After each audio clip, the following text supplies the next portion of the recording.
In 1817, economist David Ricardo challenged pricing theories when he wrote, "Corn is not high because rent is paid, but rent is paid because corn is high."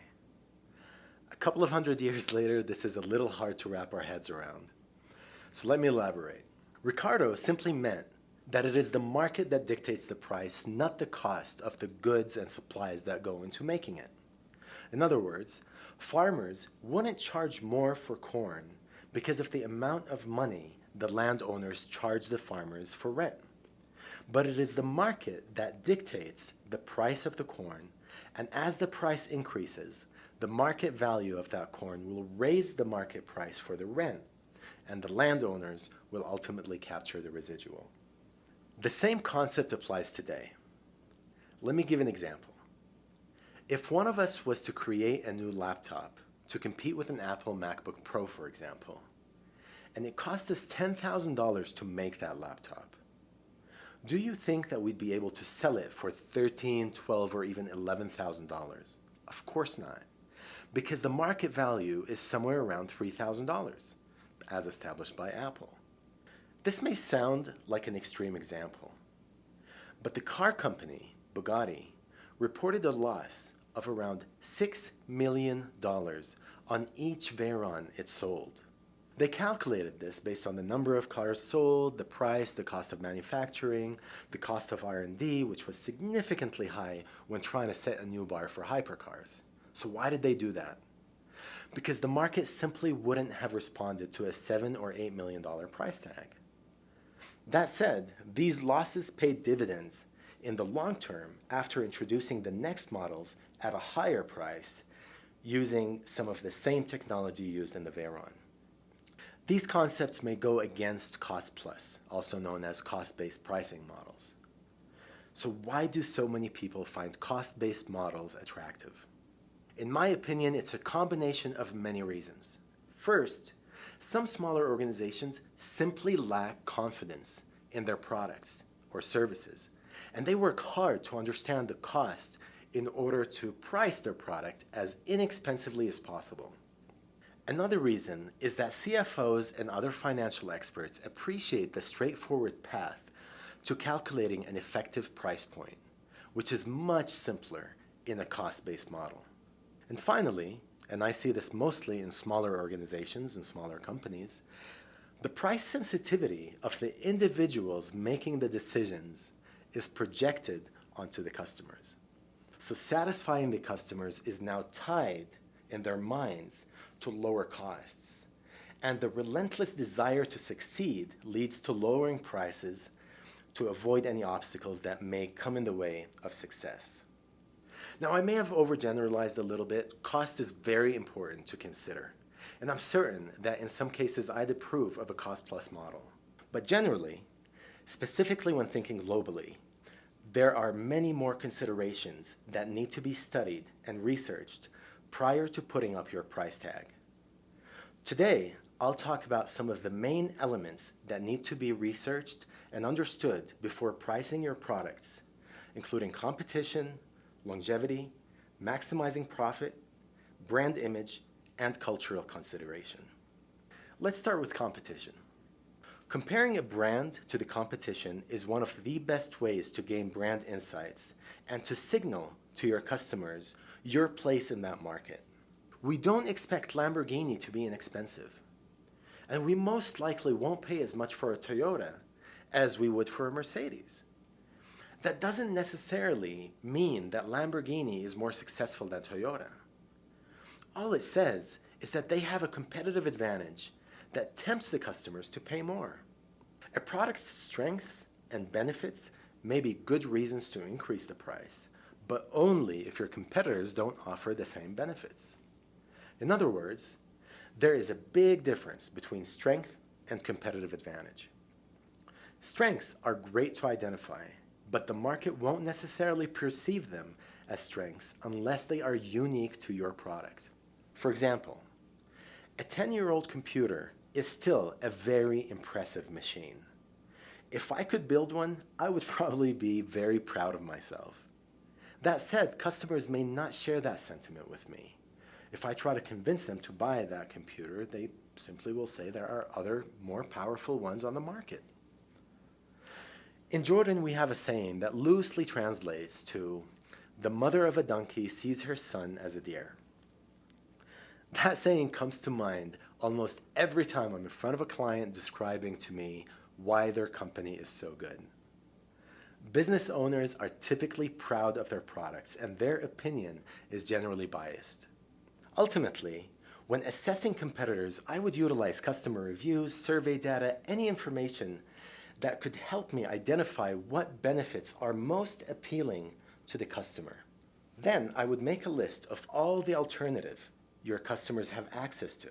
You might choose at that point to list all the competitors on a column and give each of the benefits its own row to gain a more objective understanding of how your brand is perceived.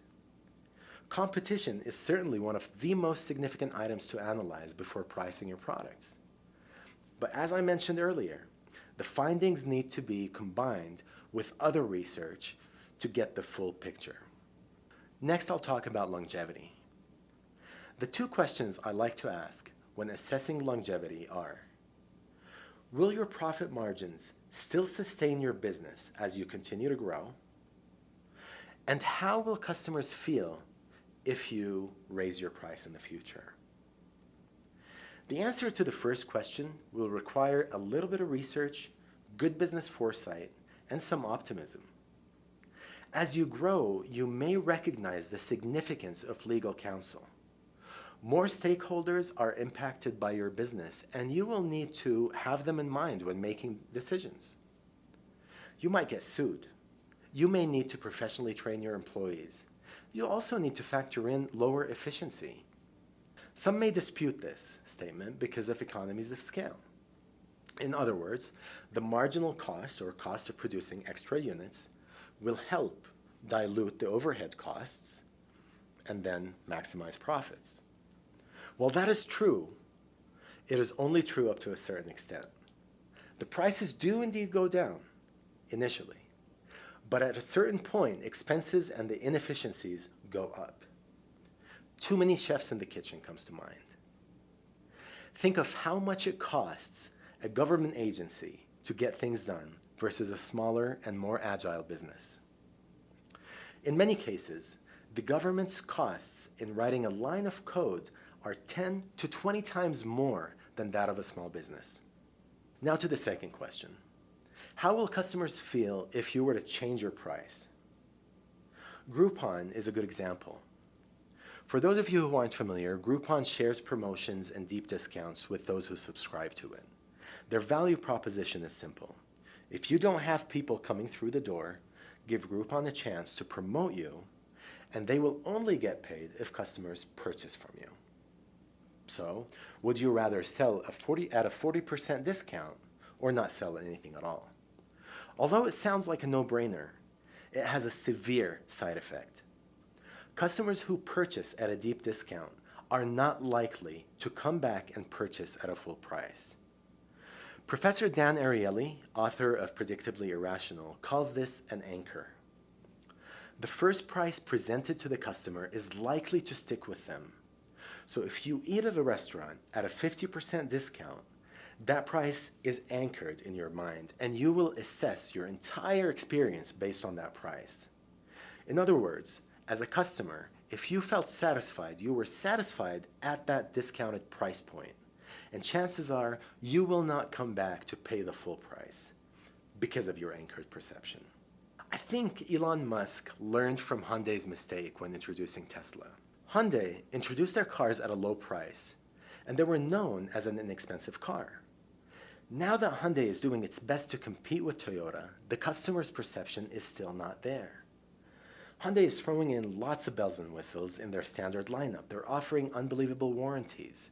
Their quality has gone up, and they're investing in beautiful designs, all in an effort to change our perception. But at least for many of us, Hyundai still feels like second best when comparing it to its Japanese counterparts. Tesla did the exact opposite. They introduced their first Roadster in association with Lotus at a very high price. The second car they introduced was the Model S, which despite its lower cost of production was priced similar to a Mercedes S-Class or a BMW 7 Series, plus 2 years worth of service and gas. Although Musk had the goal of placing Tesla within the reach of most people, that expensive price tag of the Roadster, the Model S, and Model X made Model 3s so appealing to those who otherwise wouldn't be willing to spend $60,000 on a car. Assessing your long-term goals, predicting future costs, and understanding that it is so much easier to drop your price in the future rather than increase it will help you get another step closer to pricing your products or services. The next point is maximizing profits. We can't talk about price without showing proper respect to the rules of economics. The intersection point between the demand and the supply will show us the ideal equilibrium, which will help us understand the price point that will appeal to enough people to use up the supply. Sometimes we can't find sufficient data to calculate profit maximization, especially if you're taking a product into a brand new region. So a simpler analysis might be enough. The idea is to cross-reference the demand at different price points while understanding the quantity of the supply. An example I used in a Forbes article referred to a small food truck business. If they can find that pricing a meal at $10 will help them sell 100 meals during a given lunchtime, whereas pricing it at $8 will help them sell 140 meals, holding everything else equal, the $8 price point will bring in the optimal price and therefore the maximum profit possible by selling that meal in that market at that time. This leads us to brand image, which is closely tied to the competitive analysis that I discussed earlier. Essentially, how you price something signals a message to your customers. Most people subscribe to the idea of getting what you pay for, meaning if you pay more, you can expect more. Although that's not always the case, there is still room in the market for brand name medicine when the generic form of the same medicine is sold for, in some cases, half the price. Some people are proud to wear a Timex, and others feel like a Rolex fits better within their identity. Although the quality and the features of the Rolex don't justify the steep difference in price, each of the brands understands their identity and what they mean to their customers. Being a price leader is a strategy, and it could be a very effective strategy. But being a quality leader, often signaled with fancier packaging or better customer service, is also appealing to many. Staying true to your brand identity means having consistency in your communications, which would include colors, fonts, brand voice, social media, logos, and so on and so forth, but it also includes pricing. When expanding globally, brand image needs to align with cultural considerations. For example, in the US, labor is relatively expensive, so a chain like Jiffy Lube or a service center at a Honda dealership, for example, signal their brand image with their pricing. The dealer typically charges a premium due to their specializations and experience, while Jiffy Lube may be cheaper, but still expensive compared to other countries. Neither of these businesses would be able to maintain their prices in countries where labor is cheap.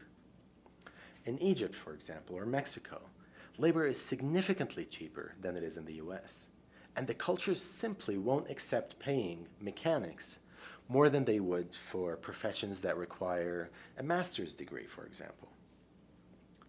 Entering these countries with a build it and they will come attitude or expectation will potentially cause devastating losses. I hope you found this helpful.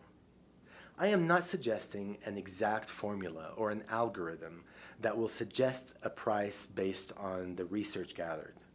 Researching different products and different services will uncover different results. In some cases, cultural considerations may not be as important of a factor as other items on the list. But in other products, you may uncover a lot of insights by studying the culture. Identifying the relevant data from cultural considerations, brand image, maximizing profits, longevity, and competition will help paint a picture and tell a story that turns the data into information that will help you find the right price point.